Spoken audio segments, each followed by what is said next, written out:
رب العالمين والصلاة والسلام على سيد الأنبياء والمرسلين أما بعد فأعوذ بالله من الشيطان الرجيم بسم الله الرحمن الرحيم يا أيها الذين آمنوا ادخلوا في السلم كافة ولا تتبعوا خطوات الشيطان إنه لكم عدو مبين فإن زللتم من بعد ما جاءتكم البينات فاعلموا أن الله عزيز حكيم صدق الله العظيم. احبابی وقار، آج ہمیں سورہ بقرہ کی آیت نمبر 208 اور آیت نمبر 209 پڑھنے کی سعادت حاصل ہو رہی ہے. ان دو آیات میں خالق ارض و سماوات نے اپنے بندوں کو یہ تنبیہ فرمائی کہ وہ اسلام میں پورے داخل ہو جائیں، یعنی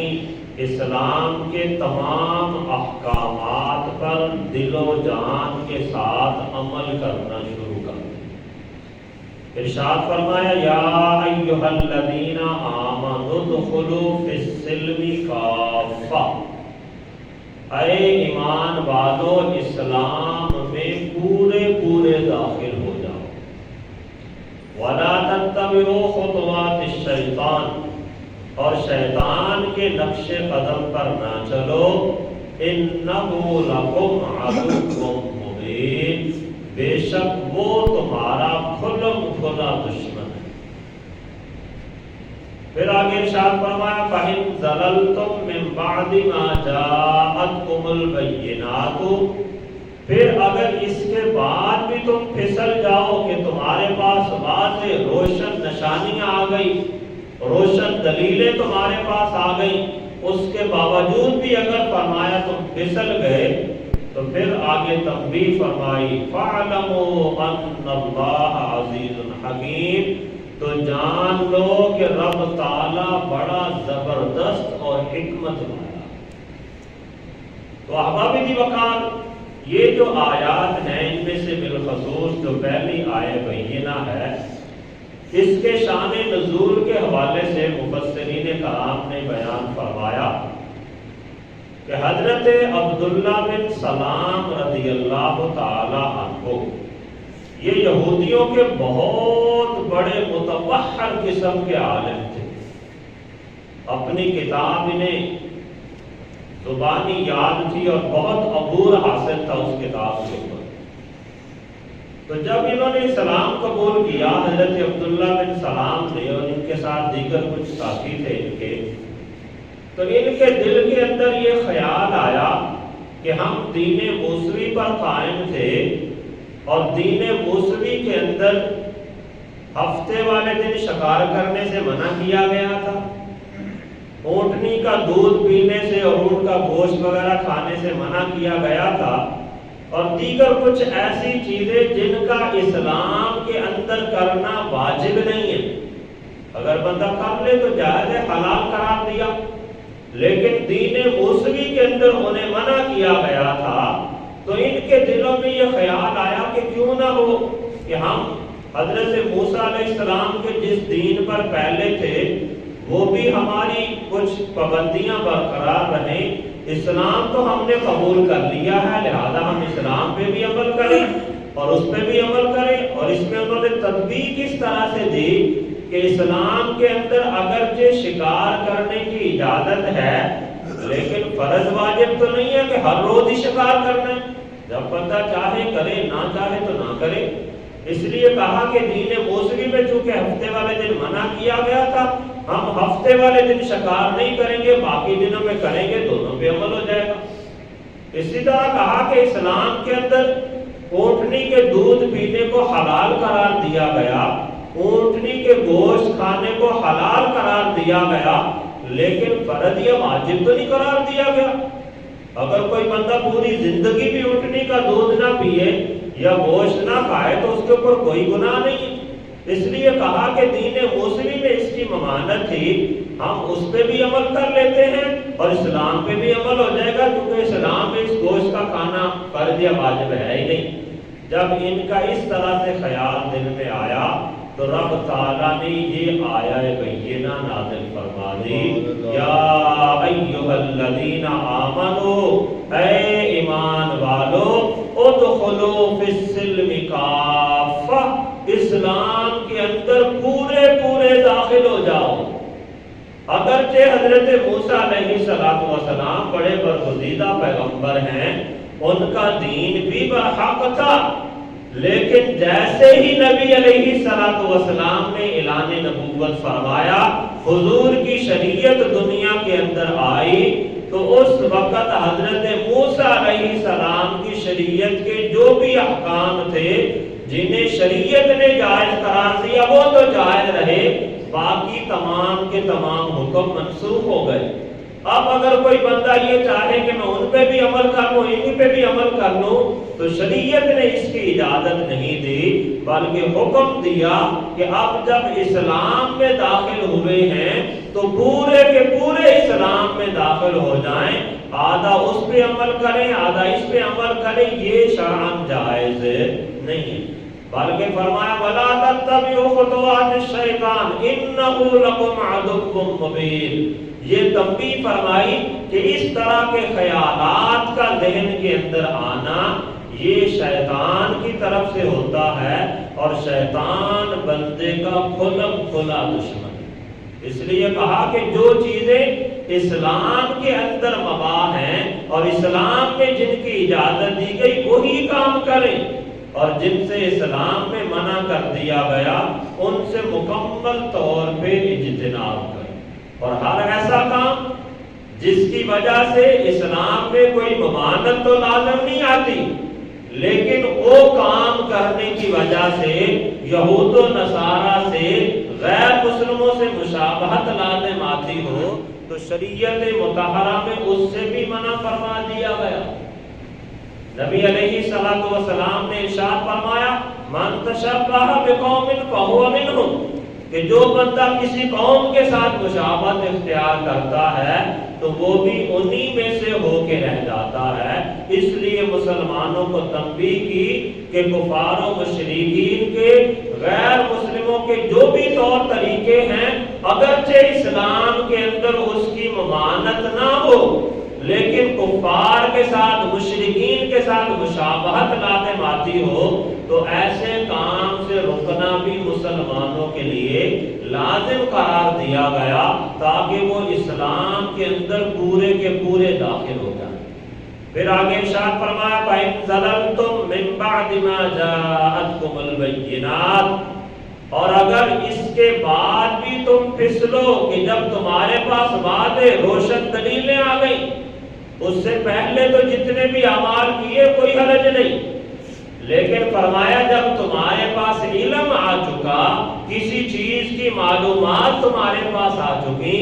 اب اگر کوئی بندہ اس پہ عمل نہیں کرے گا یا اس میں کسی قسم کی بھی کوئی کمی کجی کرے گا تو پھر رب تعالیٰ نے تنبیہ فرمائی فَاعْلَمُوا أَنَّ اللَّهَ عَزِيزٌ حَكِيمٌ، جان لو کہ رب تعالیٰ بڑا غالب حکمت والا ہے، تم اس کی تدبیروں کے سامنے اور اس کی قوت کے سامنے اپنی طرف سے کوئی طاقت نہیں رکھتے، اس لیے اللہ نے جو حکم دیا وہ کام کرنا شروع کر دیں، اور جس چیز سے رب تعالیٰ نے منع فرما دیا ان تمام چیزوں سے اپنے آپ کو محفوظ فرمائیں۔ احباب دی وقار، مفسرین کرام نے اپنے اپنے انداز سے اس آیہ مقدسہ کی تشریح بھی فرمائی، اگرچہ شان نزول کے حوالے سے ہی ساری بات بالکل واضح ہو جاتی ہے۔ مفتی احمد یار خان نعیمی علیہ رحمہ نے اس آیہ مقدسہ کی تفسیر کرتے ہوئے بیان فرمایا کہ مسلمان وہ ہے کہ جس کی زبان اور ہاتھ کے شر سے دوسرے مسلمان محفوظ رہیں، اور فرمایا کہ مومن وہ ہے کہ جس سے دوسرے تمام کے تمام لوگ امن میں رہیں، تمام کے تمام لوگ جس سے امن میں رہیں۔ یہ اپنے انداز سے انہوں نے اس کی تشریح کی۔ تو احباب دی وقار، بندے کو کامل مسلمان بننا چاہیے۔ اگر کوئی بندہ دوسروں کو تکلیف دیتا ہے دوسرے اس سے عمل کے اندر نہیں ہیں، تو وہ بندہ کامل مومن اور کامل مسلم نہیں ہے۔ بندے کو چاہیے کہ کامل مسلم بنے اور اسلام کے اندر پورا پورا داخل ہو جائے۔ اور یہ بھی تنبیہ فرمائی کہ اسلام میں پورا پورا داخل ہونے سے مراد یہ ہے کہ بندے کے ہر عضو سے اسلام کی مہک آتی ہو، اس کے ہاتھ ان کے ذریعے اسلام کے خلاف کوئی کام نہ ہو، جو بھی کام ہاتھ کریں وہی کریں جس کی اسلام نے اجازت دی۔ اس کی آنکھیں ہیں، اس کے کان ہیں، اس کی زبان ہے، اس کے پاؤں ہیں، دیگر جتنے بھی اعضاء ہیں، ان تمام اعضاء سے وہی کام سر انجام دے جس کی شریعت نے اجازت دی، جس کی اسلام نے اجازت دی، تو وہ بندہ گویا کہ پورے کا پورا اسلام میں داخل ہو رہا ہے۔ لیکن جو زبان سے تو اقرار کرتا ہے کہ میں مسلمان ہوں، قرآن کی تلاوت کرتا ہے، کلمہ پڑھتا ہے، لیکن اپنے ہاتھوں کے ذریعے دوسرے مسلمان محفوظ نہیں ہیں، وہ ہاتھوں کے ذریعے مسلمان کو دھوکہ دیتا ہے، کانوں کے ذریعے شریعت کے خلاف باتیں سنتا ہے، آنکھوں کے ذریعے وہ شریعت کے خلاف چیزوں کو دیکھتا ہے، تو ایسی صورت میں وہ اسلام میں پورا پورا داخل نہیں ہوا۔ یعنی وہ زبان کی حد تک تو اسلام میں داخل ہے، لیکن اپنے اعمال کی حد تک اسلام میں داخل نہیں۔ تو اس اعتبار سے تنبیہ فرمائی گئی، یا ایھا الذین آمنوا ادخلوا فی السلم کافہ، اے ایمان والو اسلام میں پورے پورے داخل ہو جاؤ۔ یعنی جس طرح تم زبان کے ذریعے اپنے اسلام کا اظہار کرتے ہو، زبان سے کلمہ پڑھتے ہو، تمہارا ہر عضو بھی وہی کام کرے جس کی اسلام نے اجازت۔ پھر مفتی احمد یار خان نعیمی علیہ رحمہ نے ایک اور بہت کمال بات کی، بیان فرمایا کہ مومن کا ابتدائی دور تو یہ ہے کہ وہ اسلام میں داخل ہو جائے۔ مومن کی ابتدا تو یہ ہے کہ وہ اسلام میں داخل ہو جائے، اور فرمایا مومن کا انتہائی دور یہ ہے کہ اسلام بندے میں پورے کا پورا داخل ہو جائے۔ یہ بہت کمال بات ہے اور بڑی سمجھنے والی بات ہے۔ مفتی صاحب نے ایک مثال دے کے یہاں پہ سمجھایا، بیان فرمایا جس طرح تندور کے اندر ایک روٹی کو اگر لگایا جاتا ہے تو یہ روٹی آگ کے اندر گئی ہے، آگ روٹی میں داخل نہیں ہوئی، اس اعتبار سے فرق تو پڑا، وہ روٹی پک گئی، کھانے کے قابل تو ہو گئی،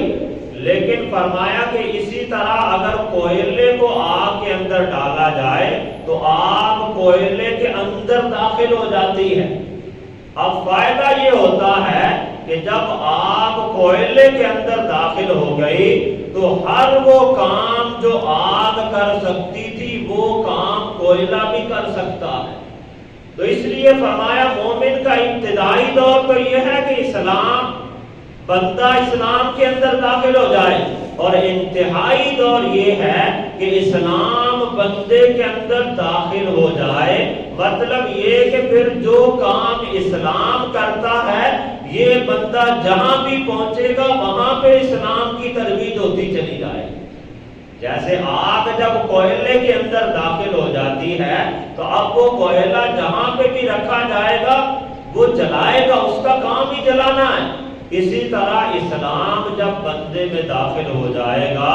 بندے کے جسم کے اندر رچ بس جائے گا، پھر اس بندہ جہاں بھی پہنچے گا وہیں پر ہی اسلام کی ترویج ہونا شروع ہو جائے گی اور اسلام پھیلنا شروع ہو جائے گا۔ تو احباب دی وقار اللہ تعالیٰ کی بارگاہ میں دعا ہے کہ رب تعالیٰ ہمیں بھی پورا پورا اسلام میں داخل ہونے کی توفیق عطا فرمائے اور اسلام کو بھی ہمارے اندر داخل فرمائے، یعنی ہم خود بھی اسلام کے تمام احکامات پہ عمل پیرا ہوں اور آگے بھی لوگوں کو اسلام کے احکامات کی تلقین کریں۔ اللہ تعالیٰ ہم سب کو عمل میں